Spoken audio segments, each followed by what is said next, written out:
Привет! Меня зовут Людмила, и с вами Людмила Шпакова в потоке. Наш сегодняшний разбор называется так. Затаился и молчит. О чем он думает там, в тишине? У нас будет 3 позиции. Загадывайте ваших мужчин. Начнем мы, как обычно, с сигнификации человека, для того, чтобы вы понимали, что правильно выбрали свою позицию. Значит, после сигнификации мы посмотрим, что же он там думает в этой тишине затаенной. И будут ли от него какие-либо действия, потому что это тоже важно, что он думает там, что не думает, а действия важнее всего. Собственно, начинаем. Двоечки, троечки идут в ожидание. Начинаем с единичек. Кто к нам пришел? Господин победитель, господин император. Просто мужчина во всей своей красе к нам пришел.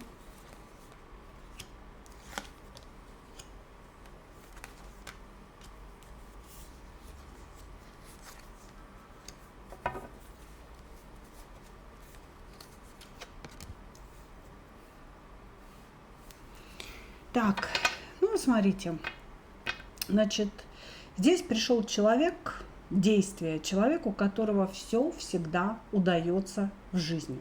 А если не удается, то это какое-то временное явление, которое скоро перестанет быть, и все равно все удастся.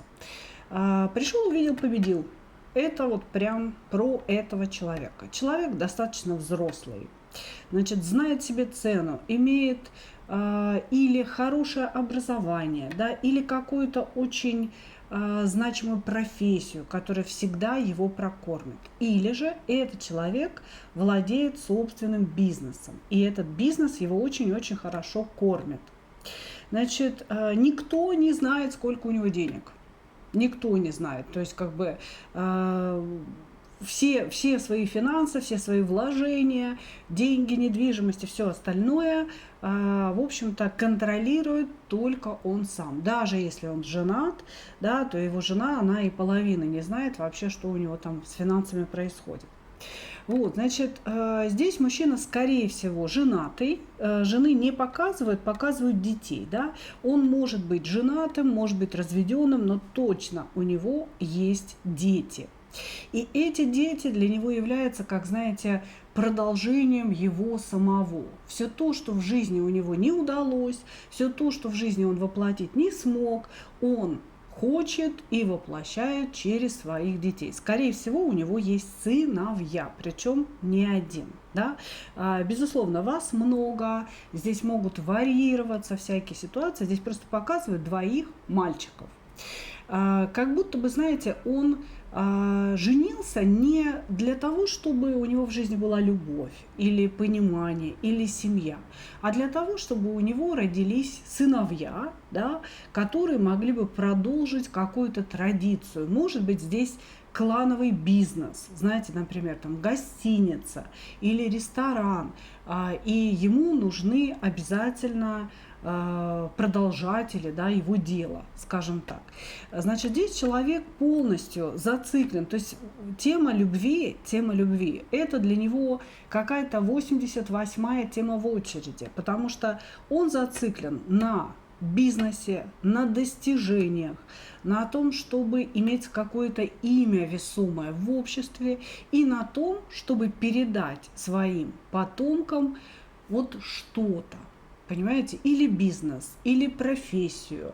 Бывает еще такое, знаете, например, ювелиры, передают не совсем бизнес, там может быть маленькая мастерская, а передают умение, передают профессию. И вот здесь человек, он как будто бы, вы знаете, вот у него основная линия жизни. У меня есть профессия, у меня есть бизнес, который я должен передать своим потомкам, своим сыновьям. И, в принципе, кроме этого, его мало что вообще волнует. Его волнует все, что крутится вокруг вот этой темы.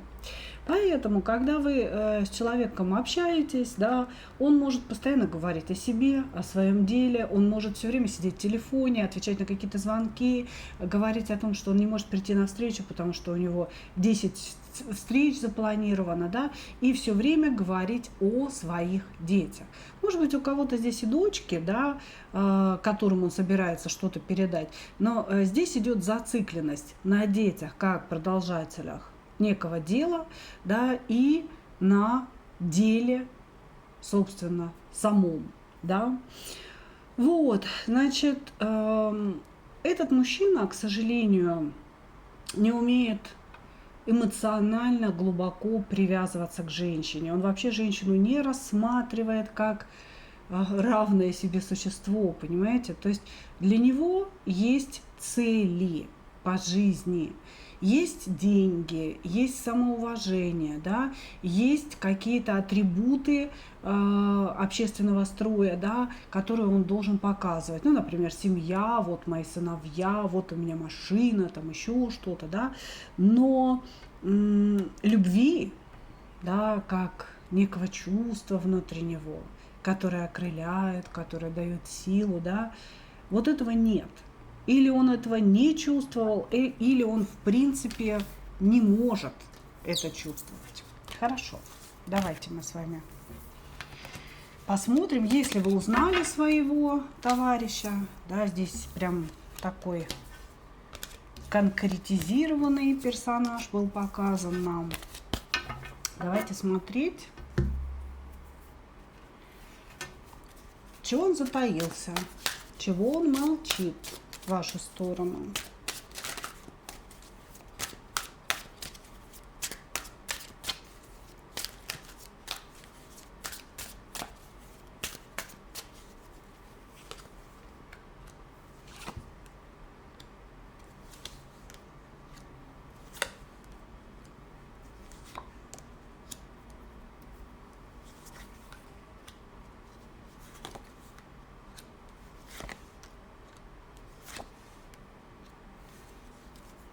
Угу.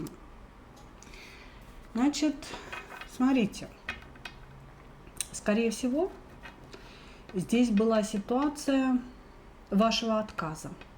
Ну, у нас товарищ, представляете, да, значит, император и шестерка жезлов. Какой отказ, девочки?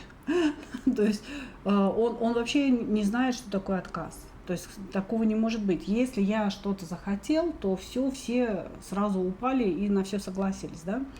Значит, но так как вы у нас все-таки в императрице, несмотря на то, что он там в императоре, да, и в солнышке, вы себе очень хорошо знаете цену, и на самом деле у вас тоже хорошо проработанное эго и собственная ценность. Поэтому вы здесь человеку в чем-то отказали. Я не говорю, что это был секс. Это может быть работа, да, это может быть... Все зависит от ваших отношений, да. Может быть, вы отказались что-то для него сделать, куда-то с ним поехать, еще что-то, да. То есть вы ему в чем-то отказали. И этот отказ человека очень сильно задел. Потому что такого не может быть. Потому что не может быть никогда, говорит он нам. Что же он думает в тишине? Вот он затаился, и в тишине он, значит, перебирает. Да? Сначала вот этот отказ. Типа того, что я мечтал о чем-то одном, а она мне в этом отказала. Тут, может быть, человек размечтался в постелечку вас к себе заманить, а вы держите его во френд-зоне или в клиентской зоне и говорите, да, вы, Петр Васильевич, да, или Петр Иванович, вы у меня только клиент. Давайте мы будем с вами держаться вот этого русла развития событий. Да, значит, а Петр Иванович у нас весь уже, значит, слюной и зашел. Вот, значит, или вы его держите вот в каком-то русле, да, он хотел перехода куда-то в более близкие отношения, а вы ему нет, значит, держитесь линии, да, значит, определенной.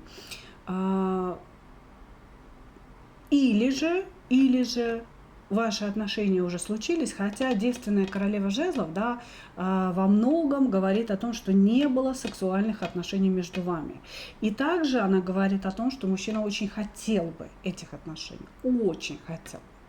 И вот он говорит, значит, она мне отказала, и получается то, о чем я мечтал, и то, что я себе напридумывал, да, и вот это вот счастье, удовольствие от того, что могло произойти между нами, оно что, не случится, что ли? Понимаете? То есть как бы его мысли, они вот так звучат, да? Блин, что за фигня происходит? Она мне что, отказала?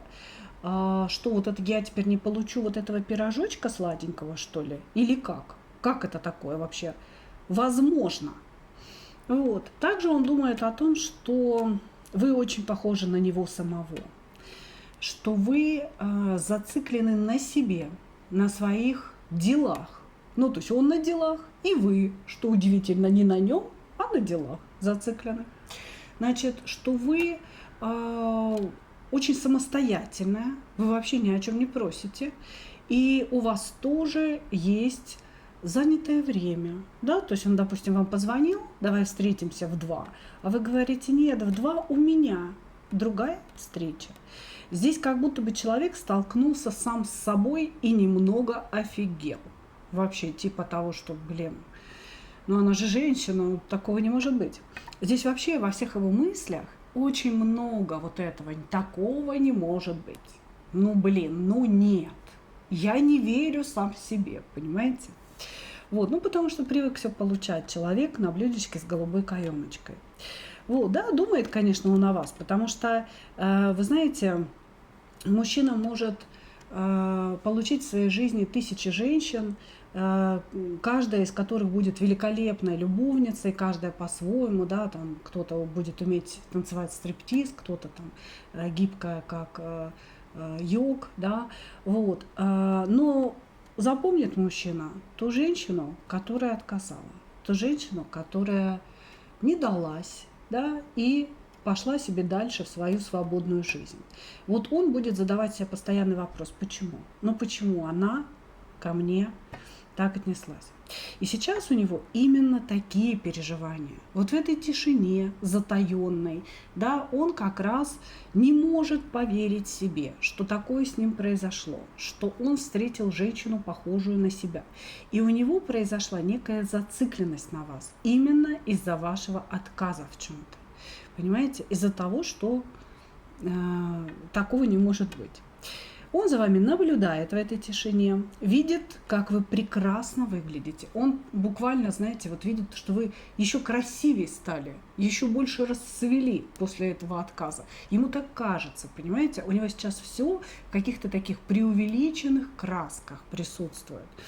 Конечно, очень много желания. Вот прям 2 карты такого наблюдения классического. Через интернет, через знакомых, узнает какую-то инфу. А если у нас здесь человек при власти, вот учитывая его сигнификацию, он может даже какие-то службы напрячь для того, чтобы узнать, где вы, что вы, почему вы, понимаете? Вот. Он вас своим вниманием не оставил. Вот в этой тишине думает о вас. Зациклен и что-то там внутри себя копит какую-то энергию. Давайте смотреть, какую энергию он копит и как он будет проявляться. Потому что не верю я, чтобы у нас 6 жезлов, да, оставила все так. Ха-ха-ха.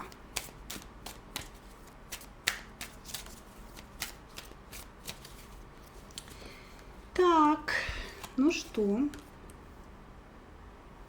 будешь ли ты, товарищи, проявлять свои? Сидит, девчонки, вот сидит за компьютером, ищет о вас информацию. И это очень смешно выглядит, если это какой-то большой начальник, понимаете? Потому что он себя сам чувствует ребенком или подростком. Вы знаете, не ребенком, подростком. Здесь, скорее всего, у мужчины произошла такая внезапная влюбленность, как была когда-то давным-давно. Он уже и не верил в такие чувства, и что такое бывает, понимаете? Потому что он сидит за компьютером, ищет инфу, лазит по вашим страничкам и сам удивляется себе. Зачем я это делаю? это на меня не похоже, говорит он. Прикольная ситуация. Вот, значит, далее, он почему-то вот прям говорит о том, что встреча с вами – это какая-то судьба. Может быть, потому что вы на него похожи, может быть, потому что вы очень сильная, очень независимая, может быть, потому что он впервые увидел женщину как человека, как персону, как личность. До этого женщины были, он их, может быть, обеспечивал, да, вот они там детей рожали. Но это все какое-то вот такое было, знаете, как общее поле, да. А тут бабах, и он увидел личность. Вот для него личность важнее, чем секс, важнее, чем доступность женщины и так далее, да, ее покладистость, какие-то уловки. Вот, значит, здесь мужчина подвлюбился однозначно, и действовать он будет, но пока он не знает, что ему делать со своими чувствами, понимаете? Он осознает эти чувства, он не может в это поверить. Он осознает себя действительно юношей влюбленным, кубковым королем, понимаете, император, жесткий император в латах такой, представьте, победитель, кубковый король, я влюбился, говорит он нам, вот, значит, пока он вот в этом периоде осознания находится, да, ну, пусть осознает. Дальше будет какой-то момент, он побоится, что тишина затянется, что тишина превращается в смерть этих отношений. Понимаете? Потому что иногда бывает такое, люди молчат, ну, в принципе, женщина уже и замуж вышла, да, 3 детей родила, вот, а он все думает, что она с ним в молчанке играет. Короче говоря, здесь мужчина в данный момент, у него происходят какие-то осознания своей влюбленности в вас. Дальше он испугается, что все сейчас закончится, потому что я слишком долго сижу в этой тишине, и начнет действовать. Значит, скорее всего, вас покупать. Слушайте, ну, девчонки, это вообще вот любимый момент у меня лично. Когда мужчины начинают покупать, это классно вообще, суперски. Покупать это не значит ничего плохого, это значит оказывать внимание при помощи материальных подарков. Ну, это прекрасно, понимаете? Может быть, цветы, может быть, более что-то серьезное. Здесь мужчина при деньгах, он себе может многое позволить. Понимаете, он будет делать какие-то романтические шаги в вашу сторону для того, чтобы выйти из этой тишины, выйти из этого молчания. И дальше будут какие-то, знаете, поступки немножко странные, нелогичные, неадекватные. Да? Вы будете смотреть, думать, господи, так, что это за неадекватные поступки. Вот. Именно потому, что для него это необычная ситуация. Понимаете? Выйдет он из тишины, действовать он будет. Подождите немножко. Здесь нужно немного совсем подождать. Сейчас он охренел от своих ощущений. Благодарю вас, мои дорогие единички. Двигаемся с вами дальше.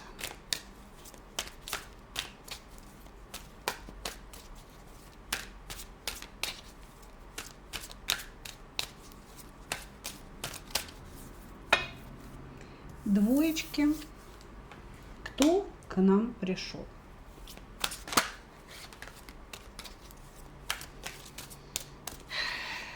Этот мир мне абсолютно понятен. Да, про этот мир я уже знаю все, говорит нам этот человек. Ничего не изменится. Все женщины меркантильные. Все они что-то требуют от меня. Значит, я хочу большой чистой любви, но никто мне не хочет ее дать. Ну, как-то так. А большая чистая любовь у него по тузу жезлов, да, идет как-то так. Значит, здесь мужчина, который имел много связей с женщинами в своей жизни. Может быть, это были какие-то разовые мероприятия. Может быть, это были отношения прям. Может быть, он был женат, а может быть, он и сейчас женат. Но если это так, он себя чувствует абсолютно свободным человеком. Он очень сильно разочарован в женщинах. Он говорит о том, что все женщины меркантильные, что они требуют, чтобы в них вкладывались. Да? Она мне еще ничего не дала, она еще не доказала мне, что она мне подходит, а я уже должен, видишь ли, ей кофе оплатить. Да, вот как-то так здесь все это выглядит. Мужчина жаден,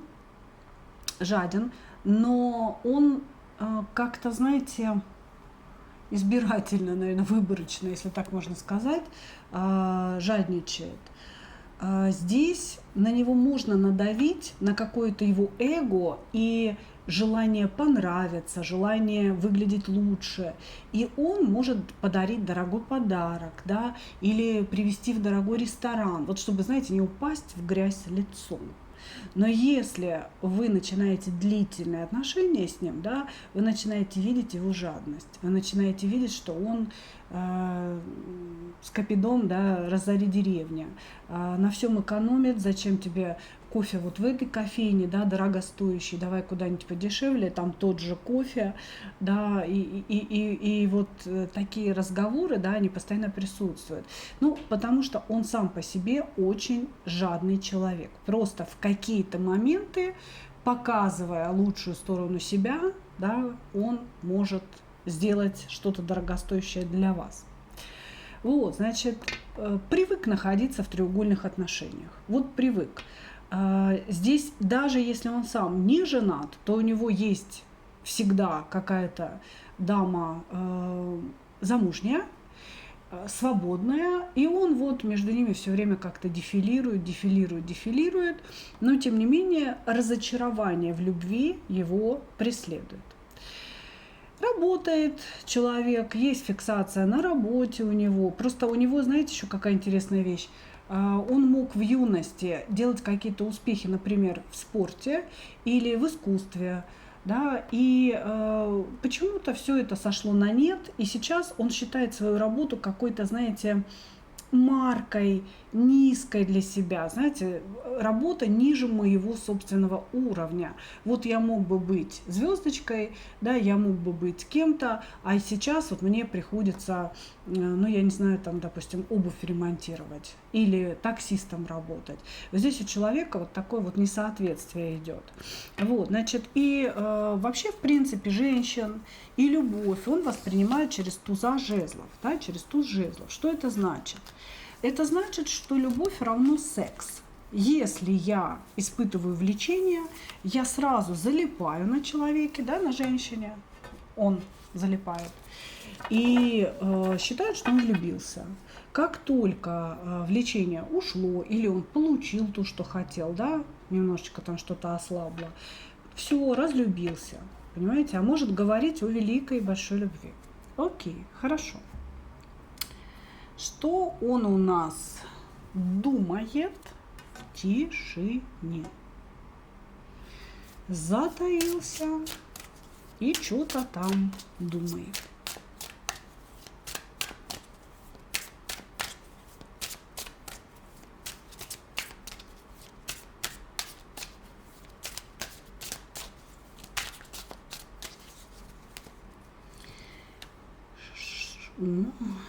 О, что хотела сказать, ты думаешь?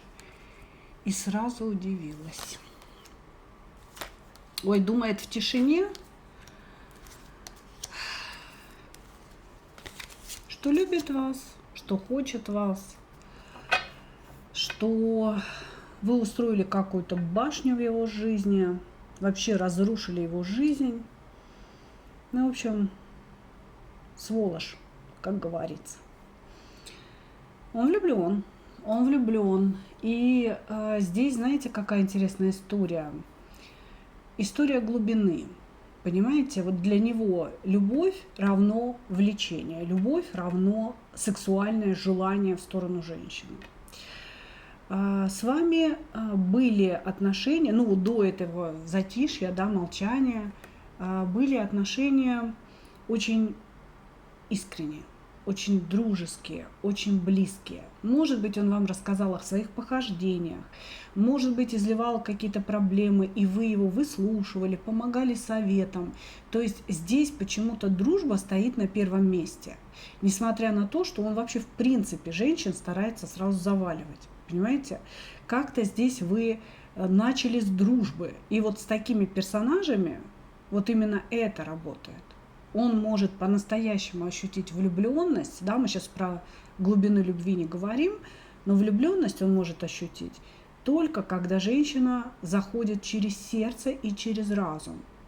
И только уже в конце случается сексуальное что-то там. Короче говоря, он сидит в этой тишине, думает о том, что он вас полюбил, но вы разрушили его любовь, разбили его сердце и как-то вывернули ситуацию под себя, что вы оказались победителем.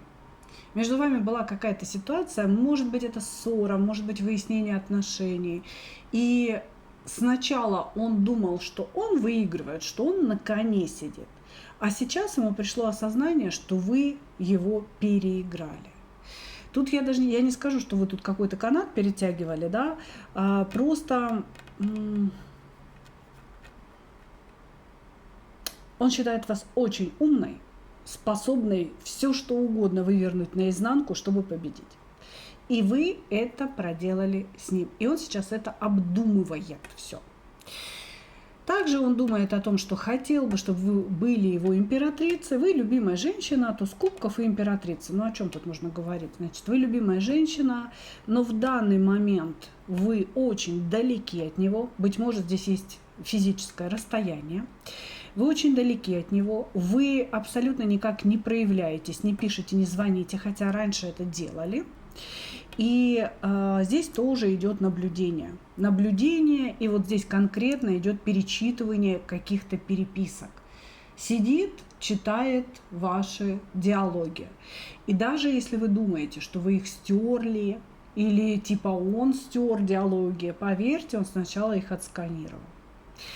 Вы важны для этого мужчины, важны, понимаете, вы являетесь его какой-то вот идеей фикс, выделяющейся среди вот этих всех меркантильных, хотя он тоже вас считает очень меркантильной. Он говорит о том, что вы зациклены на деньгах, на своем, вы знаете, даже не на деньгах, а на своем благополучии, на том, чтобы так круто выглядеть. Она дорогая женщина. Понимаете, она дорогая женщина, и она дорого стоит. Но вот почему-то здесь нет мыслей о жадности в вашу сторону. Типа дорого стоит, но окей, да, будь со мной, я все это обеспечу, все будет хорошо. Вот, то есть вот такие какие-то мыслишки у него крутятся. Страдальный, значит, страдалец в страданиях. Вот так. Хорошо. Девствия какие будут у нас?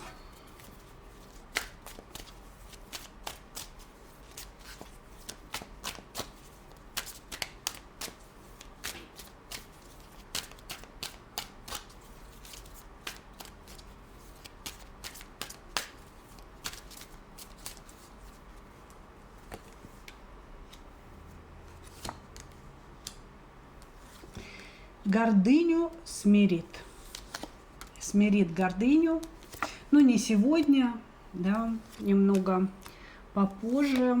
Надо, видимо, чтобы страдания достигли своего апогея.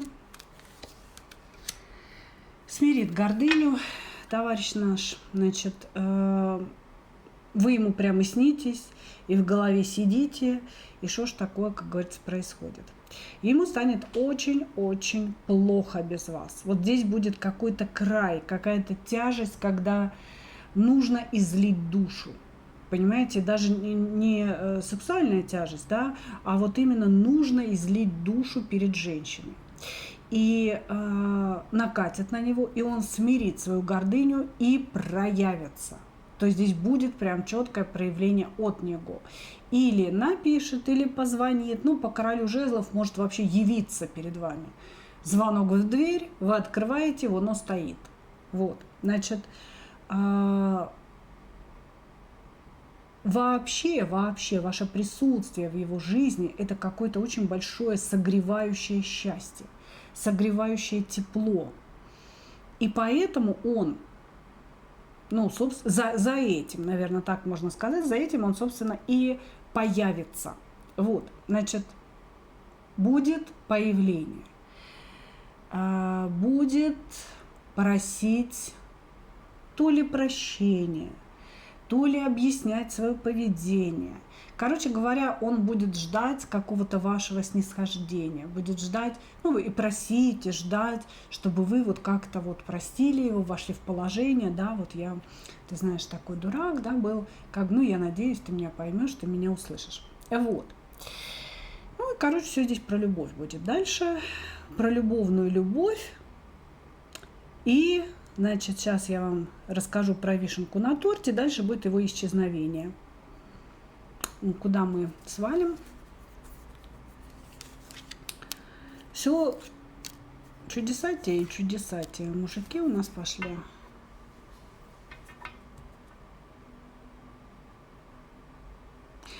Короче говоря, девочки, значит, после тишины товарищ проявится, вы получите все, что вы хотели, прошение о прощении, любовная любовь, я люблю тебя, ты моя судьба, давай идти дальше вместе, а потом будет внезапное исчезновение мужчины. Внезапное исчезновение, потому что у него серьезные проблемы с деньгами. Ранее нам их не показывали, их показывают сейчас, то есть он исчезнет, потому что что-то случится с его деньгами. Или он потеряет их в тот момент, или он их там сейчас уже теряет постепенно, а тогда все его прижмет, да, уже как будто, вот в этом будущем, да, как будто бы прижмет уже его совсем окончательно. Ну вот он как будто бы уйдет решать свои финансовые проблемы. Не ок. Ну, а с вами-то что? Как с вами-то? Ну, из разряда «жди меня, я вернусь», только очень жди. Вот так будут развиваться события, девочки. Возможно, он уже это не раз с вами проигрывал. Появляется, и потом куда-то линяет. Ну, мы поведение другого человека изменить не можем. Да? Мы можем его лишь считать и знать о том, что это будет. Благодарю вас, двоечки. Двигаемся дальше. Троечки. Кто к нам пришел? Нарцисс всех нарциссов. Я маленький мальчик в теле большого дяденьки. Маленький мальчик, который требует безусловной любви и безусловного поклонения от всех, кто проходит мимо меня. Веду себя мерзко, иногда вообще просто до какого-то непотребства.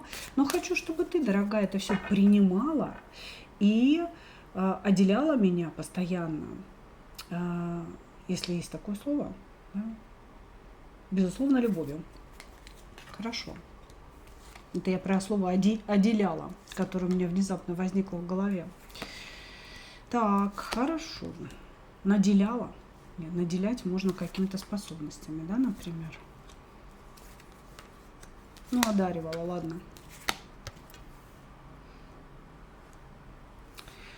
Так, значит, Иерофант и Солнце. Но это практически как шестерка жезлов и император в первой позиции. Только там настоящий император был, а здесь нет, не настоящий. Человек маленький, может быть вообще маленького роста. Но в принципе маленький здесь про его достижения по жизни. Мало что у него в жизни получается, он очень конфликтный человек, быть может, его вообще выгоняют с работы периодически, там, с разных работ, да, туда сходил, поработал месяцок, туда сходил 2, там через неделю уволили. То есть здесь мужчина, который не может найти общего языка с людьми вокруг него, потому что у него очень нарциссичное эго и большая зацикленность на себе. Он может сделать на грош, вот чуть-чуть совсем, и требовать, чтобы окружающие просто ахали от восхищения. Господи, ты вбил гвоздь в стену. Боже мой, Боже, ты просто сделал что-то невероятное. Хочет он, но окружающие почему-то так не делают. Окружающие видят его истинную суть. Человек лентяй, страшный лентяй, работать он не хочет. Профессия, которой он владеет, он не профессионал в ней, понимаете? То есть у него здесь все по верхам. Почему-то здесь что-то связано с электрикой идет, не знаю, может, кому-то конкретно, да. То есть, если он электрик, то это какие-то поверхностные знания, а если задать сложную задачку, какую-то схему сделать там определенную, да, чтобы электричество было, он не сможет. Он не сможет, но возьмется из-за своего нарциссизма. Возьмется, чтобы как это так сказать, что я не смогу. Нет. И сделает хреново. Сделает так, что это будет работать ровно один день, а потом все сгорит к чертям собачьим. Но он уже типа ответственности не несет. То есть здесь мужчина, который, ну, как-то вот, знаете, старается избежать ответственности, старается поменьше работать. Он любит спать. Он любит какие-то, может быть, ночные гулянки, знаете, там посидеть в бане с кем-то, с мужиками. Хотя я не верю, что у него здесь есть какие-то друзья. Человек везде, понимаете, вот везде ставит себя выше окружающих людей. Он не умеет слушать, он умеет лишь, вот знаете, вот этот вот пафос выкидывать в пространство. Вот, значит, при этом внутри себя он, конечно, знает, что он ничтожен, понимаете? И это причиняет ему глобальное страдание. Вот как будто вы знаете, наедине с собой он знает, что он ни хрена не добился, и что вот этот иерофант – это такая маска, это как будто, знаете, павлин, который распустил хвост. А обойдешь с другой стороны, чего там, куриная попа у него, да? Вот. Вот здесь именно такой человек. Много пафоса, много слов о себе, о своих достижениях. Но если начать копаться, выясняется, нет никаких достижений. Этот человек ноль без палочки, но зато пузырей вокруг себя он надувает очень-очень много. Ищет женщину, которая сделает за него все. Знаете, женщину-менеджера его жизни, которая разгребет его хаос, который у него внутри, который снаружи он понатворил, который даст ему денег, который даст ему квартиру, ну там, крышу над головой, да. То есть он ищет себе сильную жезловую королеву, способную действовать, которой он, конечно же, прилепится как пиявочка и будет спокойненько подсиживать. Прекрасно. Ну, давайте смотреть. Что он думает в тишине?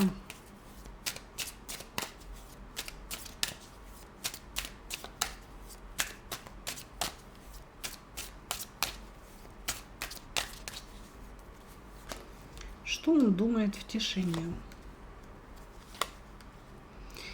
Скорее всего, у вас есть постоянный партнер а-ля муж. Вот он.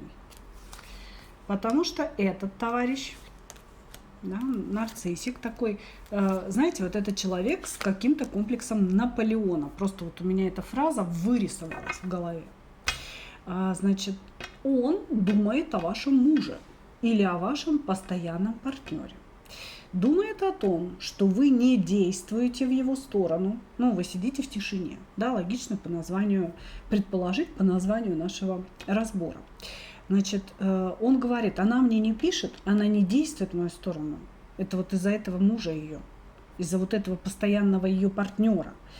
Значит, я знаю, что этот человек над ней издевается, что она с ним несчастлива, что ее звезда, ну, что-то там гаснет рядом с ним или не такая яркая рядом с этим человеком.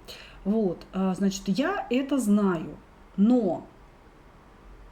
Почему-то она остается с ним, короче говоря, из-за каких-то вот плюшек определенных. Понимаете, интересно, он здесь думает не совсем о вас. Он думает о вас в контексте владения вами другого мужчины. Понимаете? А здесь идет некое соперничество с другим мужчиной рядом с вами. Если это муж, то это муж или постоянный партнер. А он себя постоянно сравнивает с ним, не в свою сторону. Он понимает, что ваш постоянный партнер выигрывает, да, в этом сравнении. И почему-то у него какая-то такая идея в голове, что вас удерживают практически в заложниках в этом браке, что вы такая яркая, красивая женщина, могли бы блистать, да, могли бы вот что-то в этой жизни делать великое, но из-за этого муж вас здесь чуть ли не бьет, оскорбляет, унижает, или психологическое насилие вы переживаете, да, и удерживает вас в заложниках этого брака. Это думает ваш мужчина. Он думает о том, что вот такое происходит. Ну, конечно, он же не может это выдумать. Наверняка вы ему что-то рассказывали. Наверняка вы ему что-то такое говорили. Где-то пожаловались. Где-то преувеличили ситуацию, которая была у вас с мужем. А он себе вот это все напридумывал. Вот, значит, об этом думает сейчас в тишине. Также думает о том, что вы его дьявол, вы его любимая, вы его женщина вообще. Женщина, которая дает ему силу, и женщина, которая является его каким-то заземлением, знаете. То есть он живет ради вас. Вот так. Понимаете? То есть вы его корни. Если бы его в вашей жизни вас в его жизни не было, у него не было бы смысла оставаться в живых. Буквально, вот здесь так говорится. Но вот об этом думает. Хорошо. Ждет шанса, но почему-то ждет какого-то вашего, что ли, появления, проявления. Пусть мама напишет, пусть мама придет, да, пусть мама меня обязательно найдет, говорит он нам. Хорошо.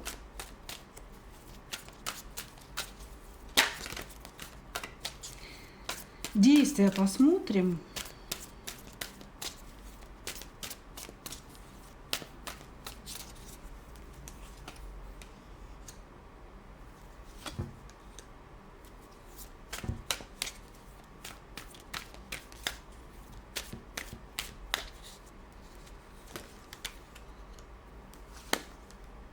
И, говорит, бессмысленно действовать, потому что если я сейчас появлюсь в ее жизни, она будет очень злиться. Она скажет, что я нарушил какое-то то ли свое слово, то ли ваш запрет. Вот здесь, может быть, вы ему не разрешаете, чтобы он появлялся. Ну, если вы замужем, а это какой-то любовник, да, может быть, вы боитесь мужа, да, боитесь разоблачения, и вы ему говорите: слушай, не надо писать, не надо звонить, не вовремя ты, дружочек. Короче говоря, здесь как-то так. Значит, первое. Мужчина считает, что он не должен проявляться. Не звонить, не писать, не являться перед вашими очами. Из-за опять вашего пентаклевого короля. Он его прям боится до усера. Значит, также он очень хочет проявиться. То есть у него внутри маленький ребенок, да, который требует конфету, уже начинает выходить из-под контроля. Этот маленький ребенок готов проявиться, вот, ну, знаете, вот вообще как угодно просто, как угодно. Сальто какое-то сделать под вашим окном, понимаете? Только бы ты вот обо мне вспомнила и заметила меня. Вот. А взрослая часть его личности говорит ему, что это неприемлемо, что вы не примете его проявление. Так нельзя. Нельзя вас подставлять, грубо говоря. Вот так. Здесь идет. Значит, и поэтому на сегодня он продолжает сидеть в тишине, продолжает сидеть в кустах, хотя очень хочет какого-то нового начала между вами, очень сильно скучает. То он придумывает какие-то манипуляции, как он себя будет по-новому вести, и вы вот обязательно должны его полюбить.